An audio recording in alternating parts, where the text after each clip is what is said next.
ಅರಸೀಕೆರೆ ನಗರದ ಹಾಸನ ರಸ್ತೆ ಬಲಭಾಗದಲ್ಲಿ ಶ್ರೀ ಆಂಜನೇಯ ಸ್ವಾಮಿ ದೇವಸ್ಥಾನದ ಹತ್ತಿರ ಇರುವ ಪಿರಿಯಾಪಟ್ಟಣ ಅಮ್ಮ ದೇವಿಯ ದೇವಾಲಯದಲ್ಲಿ ವಿಜೃಂಭಣೆಯ ಅಯ್ಯಪ್ಪ ಸ್ವಾಮಿ ಪಡಿಪೂಜಾ ಕಾರ್ಯಕ್ರಮ ನೆರವೇರಿತು.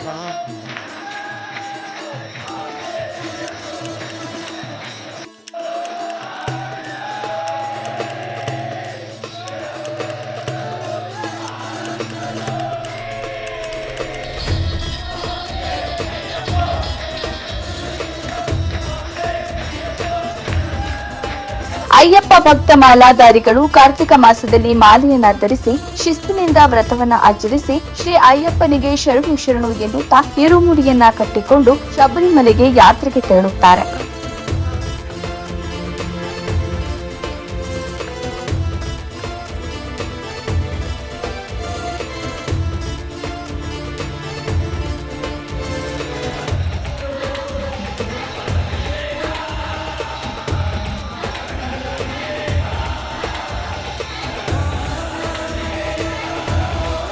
ಪಡಿಪೂಜಾ ಕಾರ್ಯಕ್ರಮವನ್ನ ಮನುಸ್ವಾಮಿ ಮತ್ತು ಅವರ ಸಹೋದರರು ಲೋಕ ಕಲ್ಯಾಣಾರ್ಥಕವಾಗಿ ಶ್ರದ್ಧಾ ಭಕ್ತಿಯಿಂದ ಪ್ರತಿ ವರ್ಷವೂ ಈ ಪಡಿಪೂಜಾ ಕಾರ್ಯಕ್ರಮವನ್ನ ಹಮ್ಮಿಕೊಂಡು ಬಂದಿರುತ್ತಾರೆ. ಈ ಪೂಜಾ ಕಾರ್ಯಕ್ರಮದಲ್ಲಿ ಅಯ್ಯಪ್ಪ ಮಾಲಾಧಾರಿಗಳು ಸಹಸ್ರ ಸಂಖ್ಯೆಯಲ್ಲಿ ಪಾಲ್ಗೊಂಡಿದ್ರು. ಅಯ್ಯಪ್ಪ ಭಜನೆ, ಅಯ್ಯಪ್ಪ ನಾಮಸ್ಮರಣೆ ಮಾಡುತ್ತಾ ಶ್ರೀ ಧರ್ಮಶಾಸ್ತ್ರ ಕೃಪೆಗೆ ಪಾತ್ರರಾದ್ರು. ಪಡಿಪೂಜೆ ಮುಗಿದ ನಂತರ ಮಾಲಾಧಾರಿಗಳಿಗೆ ಪ್ರಸಾದದ ವ್ಯವಸ್ಥೆಯನ್ನ ಮಾಡಲಾಗಿತ್ತು. ಈ ಸಂದರ್ಭದಲ್ಲಿ ಗುರುಸ್ವಾಮಿಗಳಾದ ರಾಜನ್ ಸ್ವಾಮಿ, ಜವಾರಪ್ಪ ಸ್ವಾಮಿ, ತೇಜಸ್ವಾಮಿ, ಶ್ರೀಧರ್ ಸ್ವಾಮಿ, ಧರ್ಮಸ್ವಾಮಿ ಹಾಗೂ ಅಯ್ಯಪ್ಪ ಭಕ್ತರು ಪಡಿಪೂಜೆಯಲ್ಲಿ ಪಾಲ್ಗೊಂಡಿದ್ರು.